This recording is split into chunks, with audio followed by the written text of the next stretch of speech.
Olá, sejam bem-vindos para mais uma aula da disciplina Análise de Sistemas. Eu sou o professor Wilker Luiz e hoje falaremos sobre modelo de sistemas. O objetivo da nossa aula é usar o modelo de domínio para delinear o escopo do sistema a ser desenvolvido. Em todo projeto, é importante o uso de modelo que nos ajudem a compreender melhor o funcionamento dos sistemas. Nessa aula, estudaremos o modelo lógico ou conceitual de um sistema, sua importância e as técnicas utilizadas para sua criação. Ao final da aula, saberemos como representar graficamente esse modelo. O modelo de domínio não é um modelo de projeto de software, isto é, não representa componentes de software, rotinas, bibliotecas, programas executáveis. A modelagem de domínio, também chamada de modelagem conceitual, é a atividade de encontrar quais conceitos são importantes para um determinado sistema. Esse processo nos ajuda a entender melhor o sistema e o negócio do nosso cliente.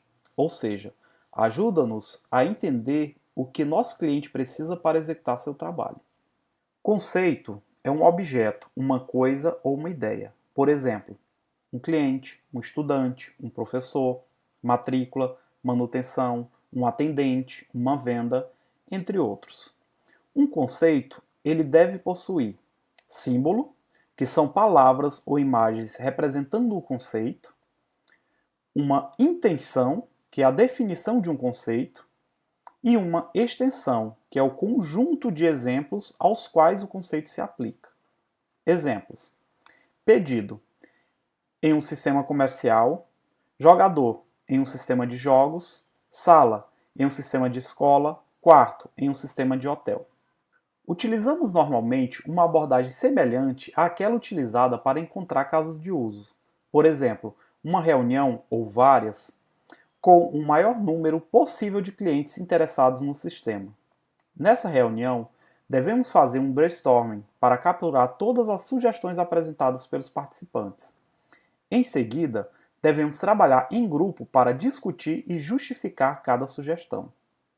Aplique a regra que diz que o cliente deve entender o conceito, caso contrário, o conceito deve ser eliminado. Atributo. Devemos incluir em nosso modelo conceitual todos os atributos que de alguma forma devem ser memorizados ou guardados pelos conceitos. Uma regra prática para tipo de atributo simples. Faça dele um atributo.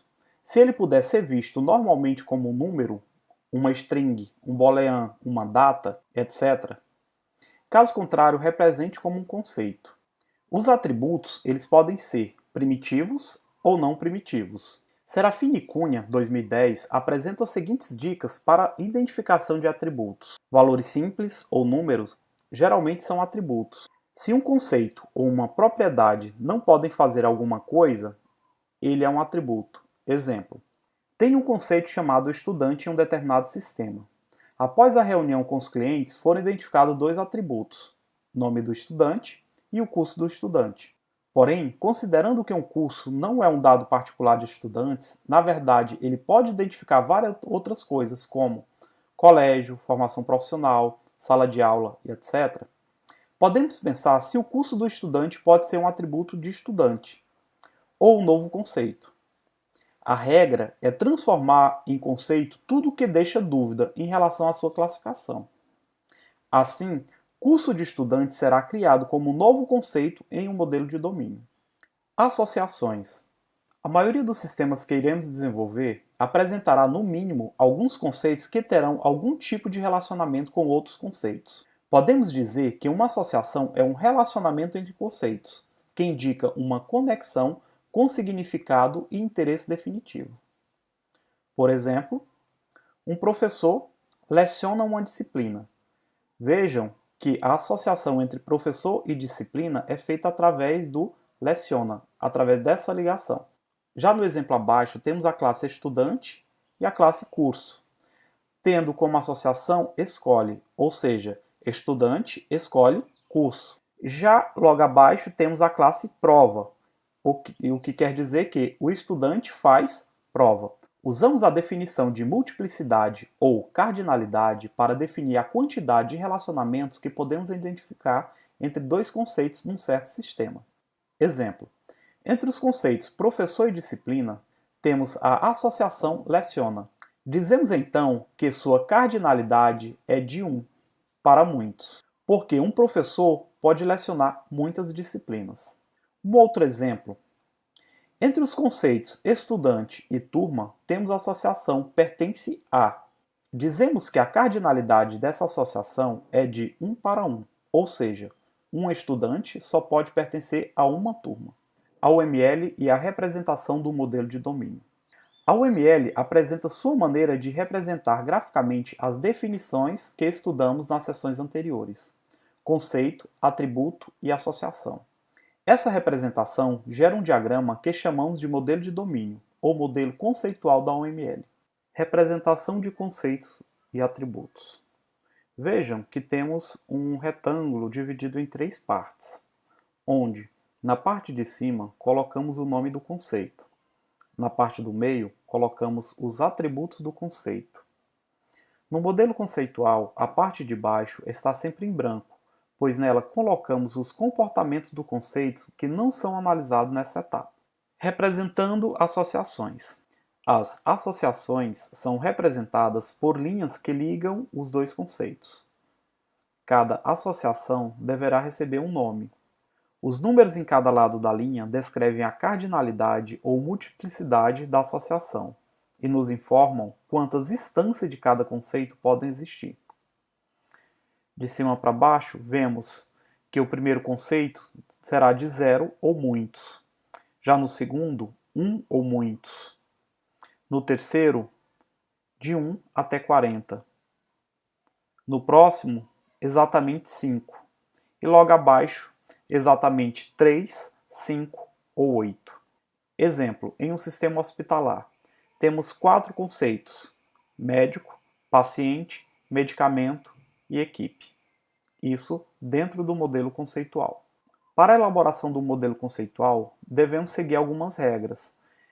A primeira delas é identificar as associações, relacionamentos existentes entre conceitos.